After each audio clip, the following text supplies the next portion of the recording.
ಕನಸಲಿ ತುಂಬ ಕೆಟ್ಟಿರುವೆನು ನಿನ್ನನ್ನು ಕೇಳದೆ, ರೆಕ್ಕೆಯ ನೀನೆ ಕಟ್ಟಿರಲು ಈ ಹೃದಯವು ಹಾರಿದೆ.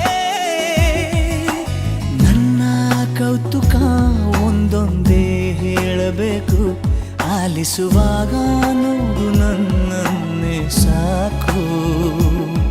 ಸಹವಾಸ ದೋಷದಿಂದ ಸರಿ ಹೋಗಬಹುದೇ ನಾನು, ನನಗಾಗಿಯೇ ಕಾದಿಟ್ಟುಕೋ ಹಠವೊಂದನು.